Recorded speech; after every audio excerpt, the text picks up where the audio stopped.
할렐루야. 우리 주님의 사랑과 은총이 이 시간 예배한 우리 모든 성도님들 가운데에 풍성하게 충만하게 임하기를 주님의 이름으로 축원합니다. 오늘 우리가 읽은 시편 67편은 이러한 간구로 시작합니다. 하나님은 우리에게 은혜를 베푸사 복을 주시고 그의 얼굴빛을 비추사. 그랬어요. 여러분, 주님께서 그의 얼굴빛을 우리에게 비춰 주신다는 게 뭐겠어요? 주님께서 주님의 얼굴을 우리를 향하여 드신다 하는 거예요. 주님께서 우리를 바라보신다는 겁니다. 사실은 세상에 이만한 복이 없는 것이죠. 주님께서 우리를 바라보시면 거기서부터 역사가 시작되는 줄로 믿습니다. 주님께서 우리를 바라보시는데 그냥 가만히 지켜보고만 계시겠냐고요. 주님께서 우리를 바라보시면 거기서부터 우리의 모든 문제가 해결되는 줄로 믿습니다. 누가 그런 말을 해요. 이제 어떤 아내가 남편한테 아이를 맡기면서 애 좀 잘 보고 있으라고 그랬더니 잠깐 나갔다 왔는데 애가 울고 보고 풀고 난리가 난 거예요. 똥오줌을 쌌는데 기저귀도 안 갈아주고 배가 고파서 울고 있는데 분유도 안 먹이고 정말 그냥 아무것도 안 하고 보고만 있은 거예요. 그래가지고서는 아내가 남편한테 아니 애 좀 잘 봐달라고 했는데 집에 있으면서 뭐 했냐고 막 그랬더니 남편이 뭐라 그랬어요? 나 진짜 잘 보고 있었다고. 그죠? 정말로 잘 보고 있었다고. 말 그대로 그냥 보고만 있은 거죠. 애가 울거나 말거나 도와줄 생각도 안 하고 그냥 지켜보고만 있었다는 거예요. 그런데 우리 주님이 그런 분이시냐 하는 거예요. 아니죠. 우리 주님 절대 그런 분 아니라는 거예요. 우리 주님은 우리를 도와주시는 분이십니다. 주님께서 우리가 넘어져 있는 것을 보시면 넘어져 있는 채로 그냥 내버려 두시겠냐는 거예요. 아니죠. 주님께서 오셔서 우리를 일으켜 세워 주실 줄로 믿습니다. 주님께서 우리가 울고 있는 걸 보시면 오셔서 그 눈물 닦아 주실 줄로 믿습니다. 주님께서 우리의 상처를 고쳐주시고 우리의 외로움을 달래주시고 우리의 부족함을 채워주실 줄로 믿어요. 우리에게 힘이 필요하면 힘을 주시고 지혜가 필요하면 지혜를 주시고 그렇게 우리와 함께 해주시는 것이죠. 우리가 갈 길을 몰라서 방황하고 있으면 이정표가 되어주시고 또 그 길을 혼자 가지 못해서 주저앉아 있으면 같이 가자고 손 잡아주시고 늘 우리와 함께 하시는 그 주님, 길이요 진리요 생명 되시는 주님께서 우리의 모든 문제를 해결하여 주시며 우리를 구원하여 주시는 줄로 믿습니다. 그래서 우리가 정말로 구해야 할 은혜, 우리가 정말로 구해야 할 복은 바로 주님이신 줄로 믿습니다. 마태복음 6장 33절에 뭐라 그랬어요? 그런즉 너희는 먼저 그의 나라와 그의 의를 구하라. 그리하면 이 모든 것을 너희에게 더하시리라. 건강이 필요하다고 건강을 구하고 물질이 필요하다고 물질을 구하고 그렇게 하나하나 구하는 것이 잘못된 건 아니에요. 잘못된 건 아니죠. 그렇게 구체적인 것들, 구체적인 소망을 가지고 주님 앞에 나아가는 것, 구체적인 것들을 주님께 구하는 것 분명 필요합니다. 하지만 우리 주님께서 정말로 기뻐하시는 기도는 어떤 기도냐? 그저 주님만을 바라는 기도. 그런 기도 우리 주님께서 더 기뻐하신다는 거예요. 주님 나를 바라봐 주시옵소서. 주님 나와 함께하여 주시옵소서. 주님께서 내 삶 인도하여 주시옵소서. 우리 주님께 우리의 인생을 맡겨드리는 거예요. 나보다 나를 더 잘 아시는 주님께서 나의 필요를 아시고 채워 주실 것이다. 주님께서 나를 좋은 길로 인도해 주실 것이다. 그것이 비록 내가 생각하고 계획했던 것과는 조금 다를지라도 오히려 내가 생각하고 계획했던 것보다 더 좋은 것으로 나에게 주실 것이고 내가 생각했던 것보다 더 좋은 길로 인도하실 것이다. 이것을 믿는 것이 진짜 믿음이죠. 그 믿음 가지고 주님을 바라보면서 주님만을 구하는 기도, 이것이 정말 수준 높은 기도라는 거예요. 바라기는 이 시간 우리의 기도가 그런 기도가 될 수 있었으면 좋겠습니다. 주님, 주님의 얼굴빛을 우리에게 비추어 주옵소서. 주님 우리를 바라봐 주옵소서. 주님 우리와 함께하여 주옵소서. 우리가 간절한 마음으로 주님을 찾을 때 주님께서 우리를 만나 주시고 우리 가운데 역사하여 주실 것을 믿습니다. 우리의 모든 문제를 해결하여 주시고 우리를 통하여 우리 주님께서 영광 받으실 줄로 믿습니다. 그 은혜를 누리고 그 축복을 누리는 저와 여러분이 되시기를 주님의 이름으로 축원합니다. 특별히 오늘 이 시편 67편을 읽어보면 이 시를 쓴 시편 기자가 얼마나 아름다운 믿음을 가지고 있었는지를 발견하게 돼요. 우리가 보통 기도하면 어떤 기도를 합니까? 주님께서 나와 함께 해주셔서 나의 모든 문제들을 해결해 주시고 내가 평안함 가운데에서 기쁨을 누리게 해주세요.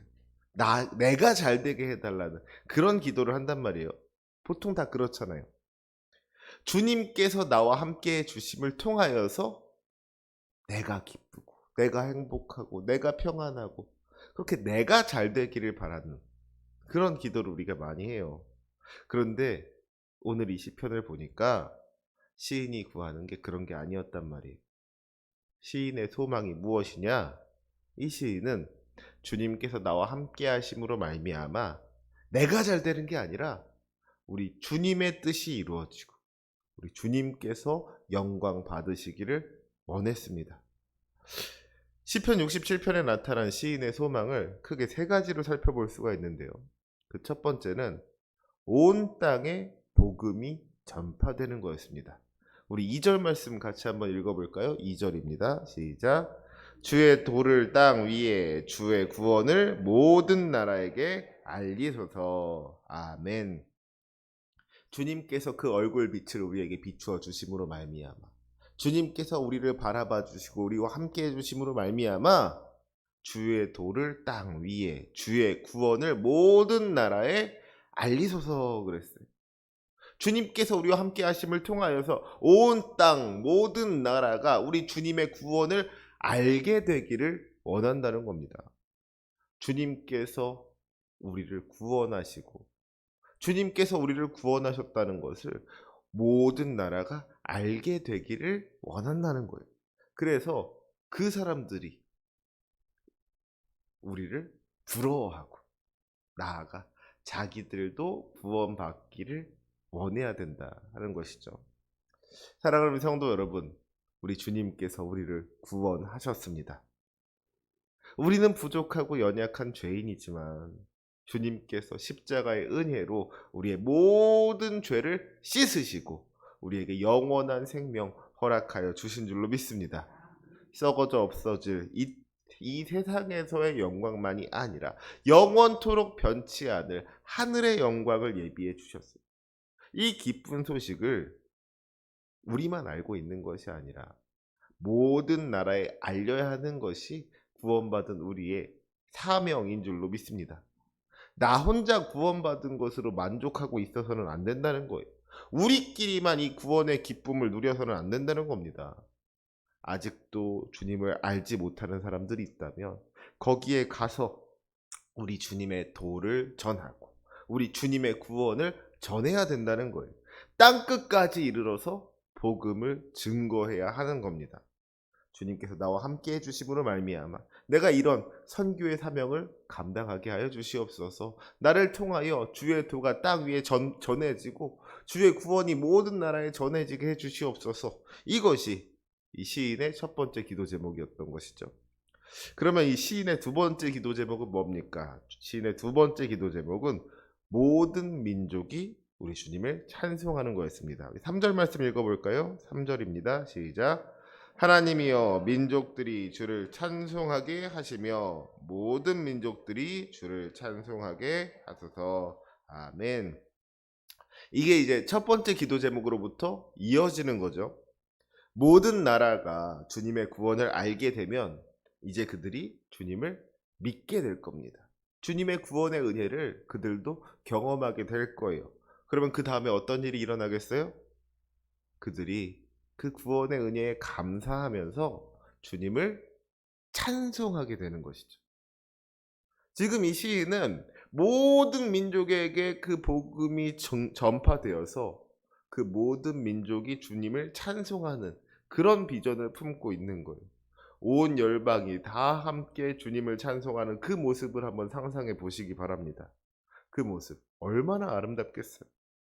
세상의 헛된 것들을 찬송하고 썩어져 없어질 헛된 우상들을 경배하던 모든 민족들이 이제는 주님께로 돌아와서 다 함께 한 마음으로 한 목소리로 주님을 찬송하고 주님께 영광 돌리는 거예요. 얼마나 아름답습니까? 이것이 시인의 두 번째 기도 제목이었어요. 그래서 이어지는 4절에 보니까 온 백성은 기쁘고 즐겁게 노래할지니 그랬습니다. 우리가 주님을 찬송한다는 것이 주님께 영광 돌리는 것도 되지만 또 주님을 찬송하는 우리가 또 얼마나 기쁘고 즐겁냐는 거예요. 다른 것이 아니라 주님으로 말미암아서 기쁨을 누리고 즐거움을 누리는 그런 우리들의 모습을 상상하니까 너무너무 좋은 겁니다. 사랑하는 우리 성도 여러분, 주님을 찬양하시기 바랍니다. 주님을 찬송하시기 바랍니다. 지금 우리의 즐거움이 어디에 있냐는 거예요. 우리가 어디서 즐거움을 찾냐는 겁니다. 세상 가운데서 즐거움을 찾는 것이 아니라 물질 때문에 즐거움을 찾는 것이 아니라 우리 주님 때문에 즐거움을 찾을 수 있는 우리가 되어야 한다는 것이죠. 우리를 구원하신 주님께서 여러분의 기쁨이 되고 여러분의 즐거움이 되시기 바랍니다. 그래서 여러분의 입술에 늘 찬송이 떠나지 아니하시기를 원합니다. 우리 주님께서 그 찬양 받아 주실 줄로 믿습니다. 이제 시인의 마지막 세 번째 기도 제목은 주님의 나라가 임하는 거였어요. 우리 4절 말씀 같이 한번 읽어볼까요? 시작. 온 백성은 기쁘고 즐겁게 노래할지니 주는 민족들을 공평히 심판하시며 땅 위의 나라들을 다스리실 것임이니이다. 아멘. 이제 오해 없으시길 바래요. 문재인 전 대통령이 취임식 때 했던 말 중에 그런 말이 있어요. 기회는 평등할 것입니다. 과정은 공정할 것입니다. 결과는 정의로울 것입니다. 정말 멋있는 말인 것 같아요. 저를 포함해서 참 많은 사람들이 그 말을 들으면서 정말 많은 기대를 품었었습니다. 그런데 어떻게 되었어요? 기회는 평등했습니까? 과정은 공정했습니까? 그래서 결과는 정의로웠습니까? 이게 별로 그렇지를 못했다는 거예요. 제 오해 없으면 한다는 것이 제가 무슨 문재인 정권에 대해서 비판을 하자는 게 아니라 왜 이렇게 이게 옳은 일인 거를 아는데 잘 안 될까? 안타까운 일이잖아요. 사실은 이게 우리의 어떤 인간적인 한계인 것 같아요. 그 사람이 부족해서가 아니라 그 사람들의 문제, 그 사람들 개인의 어떤 문제가 아니라 우리 어떤 인간의 어쩔 수 없는 한계가 있다는 것이죠. 왜? 가재는 개편이고 팔은 안으로 굽는다고 이게 무슨 일이 있으면은 내 사람 편 들게 되고 뭐라도 좋은 거 있으면 내 사람한테 주고 싶은 거 이거 사실은 당연한 일이잖아요. 저도요 뭐 좋은 거 생기면 우리 성도님들 드리고 싶지 제가 뭐 옆에 다른 교회 교인들 주고 싶겠냐고요. 어? 아닌 거잖아요. 교회 안 다니는 사람 챙기고 싶겠어요? 예수님 잘 믿는 우리 교회 성도님들 챙기고 싶겠어요? 우리 교회 성도님들 챙기고 싶은 거예요. 아니 하다못해 만약에 이렇게 뭐 신천지라든지 여호와의 증인이라든지 뭐 그런 사람도 있어 봐요. 그 사람들 거 뺏어서라도 우리 교인들을 주고 싶은 게 솔직한 마음인 거잖아요. 그렇죠? 이쁜 사람들한테 떡 하나라도 더 주고 싶고 미운 놈 꿀밤 한 대라도 때려주고 싶고 이 인간이라면 누구나 그런 겁니다. 이게 당연한 거예요. 근데 그러다 보니까 결국에는 세상이 다 그런 식으로 돌아가다 보니까 때로는 억울한 사람들도 생기는 겁니다. 기회가 평등하지 못하게 되고요. 과정이 공정하지 못하게 되고요. 결과도 정의롭지 못하게 되어서 억울하게 눈물 흘리는 사람들 생겨난다는 거예요.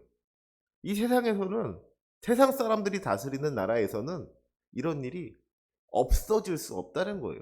꼭 누가 뭐 잘못 다스려서가 아니라 지금까지 역사를 바라보면 언제나 항상 그래 왔다는 겁니다. 그런데 우리 주님은 어떤 분이시냐? 우리 주님은 민족들을 공평히 심판하시는 분이시라는 겁니다. 사람을 외모로 취하지 아니하시고 중심을 보시는 주님께서는 우리를 공의로 다스리신다는 거예요.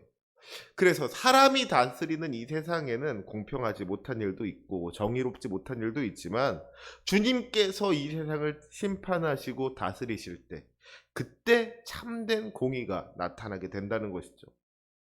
그 하나님의 통치 아래에서는 누구 하나 억울하게 눈물 짓는 일 없이 온 백성이 기쁘고 즐겁게 노래할 수가 있게 되는 줄로 믿습니다. 그래서 우리가 주기도문을 통해서 고백하듯이 하나님의 나라가 이 땅에 임하여서 하나님의 뜻이 하늘에서 이루어진 것과 같이 땅에서도 이루어지는 것을 지금 시인이 꿈꾸고 있는 것. 주님의 통치가 이 땅 위에 이루어지기를 바라면서 기도하는 것이죠. 주님께서 나를 바라봐 주심을 통해서 주님께서 그 얼굴빛을 나에게 비추어 주심을 통해서 온 땅 가운데 하나님의 통치가 이루어지기를 원합니다. 내가 그 일을 위하여서 사용되어지기를 원합니다. 이게 시인의 마지막 기도 제목이었다 하는 겁니다. 여러분 어때요? 지금 시인이 바라고 구하는 것들은 모두가 자신을 위한 것이 아니었다는 거예요. 지금 시인은 복음이 온 땅에 퍼져나가기를 구하고 모든 민족이 주님을 찬송하기를 바라고 하나님의 나라가 이 땅 위에 임하기를 바라면서 소망하면서 기도했습니다.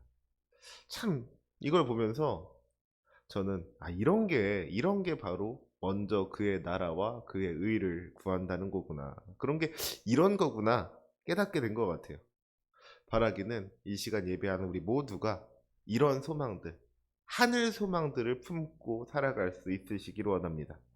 그렇게 우리가 주님의 영광을 위해서 살아가면은 주님께서 우리의 모든 것 다 채워 주실 줄로 믿습니다. 책임져 주실 줄로 믿습니다. 우리 6절 말씀해 보니까 뭐라 그러고 있어요? 6절 말씀 읽어볼까요? 시작. 땅이 그의 소산을 내어 주었으니 하나님 곧 우리 하나님이 우리에게 복을 주시리로다. 아멘. 우리가 지금까지 살펴본 것 같이 지금 시인이 자기를 위한 걸 하나도 구하지 않았단 말이에요. 주님의 복음이 전파되는 것을 구하였고 모든 민족이 주님을 찬송하는 것을 구하였고 하나님의 나라가 임하게 되는 것을 구하였는데 내가 뭐 하나님한테 하나님 나 좀 먹을 것 좀 주세요. 땅의 소산을 허락해 주세요. 그렇게 구하지 않았는데 하나님께서 우리에게 땅의 소산을 허락해 주셨다는 겁니다. 우리의 필요를 아시는 주님께서 우리의 필요를 채워 주셨다는 것이죠. 일용할 양식으로 먹여 주시는 주님의 은혜가 있었다는 거예요. 내가 주님의 영광을 구했더니 주님께서는 영광 받으실 뿐만 아니라 내게도 복을 주셨다 하는 겁니다. 그래서 오늘 말씀의 어떤 핵심적인 말이 오늘 말씀을 요약하는 말이 7절 말씀인 것 같아요. 우리 7절 말씀 같이 한번 큰 목소리로 읽어볼까요? 시작. 하나님이 우리에게 복을 주시리니 땅의 모든 끝이 하나님을 경외하리로다. 아멘. 하나님께서 우리에게 복을 주시는 것이 그저 우리의 기쁨이 되고 우리의 즐거움이 되고 거기서 끝나는 것이 아니라는 거예요. 우리가 복을 받음으로 말미암아서 땅의 모든 끝이 하나님을 경외하게 된다는 겁니다. 주님께서 우리에게 복 주셨을 때 우리가 그 복을 가지고 나 혼자 잘 먹고 잘 살려고 한다 그러면은 그 복을 나 혼자 움켜쥐려고 한다고 한다면은 그런 일이 있을 수가 없겠죠. 주님께서 주신 그 복을 가지고 우리가 주님의 영광을 위하여서 살아가니까 주님의 복음을 전하고 주님을 찬송하면서 하나님의 뜻을 위하여서 살아가니까 결국에는 그 모든 것을 통하여서 하나님께서 영광 받으신다는 거예요. 땅의 모든 끝이 온 세상 모든 열방이 주님을 경외하게 된다는 겁니다. 바라기는 우리가 이런 믿음으로 살아갈 수 있으시기를 원합니다. 주님께서 우리에게 은혜를 베푸시고 복을 주실 때에 그것을 하나님의 영광을 위해서 사용할 수 있었으면 좋겠어요. 얼마나 멋있으니까. 그것이 우리 주님을 기쁘시게 하는 일이고, 나아가 우리가 더 큰 은혜, 더 큰 축복 받을 수 있는 비결인 줄로 믿습니다. 주님으로부터 받은 것들 다 주님께 올려드리면, 그것을 주님을 위해서 사용하면 주님께서 너무 좋아서, 너무 행복해서 우리에게 더 큰 은혜 허락해 주시지 않겠냐고, 더 큰 축복 주시지 않겠냐고. 이것이 어떤 축복의 선순환이 되는 것이죠. 그런데 그거 움켜쥐고 살아가면은 그걸로 끝인 거예요. 주님께서 주신 축복, 주님께서 주신 은혜, 그냥 거기에만 만족하고 살아가는 것이 아니라 더 큰 은혜, 더 큰 축복 받기 위해서, 우리 주님께 더 크게 쓰임받고 더 크게 사용되기 위해서 그 모든 것들 우리 주님을 위해서, 하나님의 나라를 위하여서 사용할 수 있는 저와 여러분이 되시기를 주님의 이름으로 축원합니다. 아멘. 기도하시겠습니다.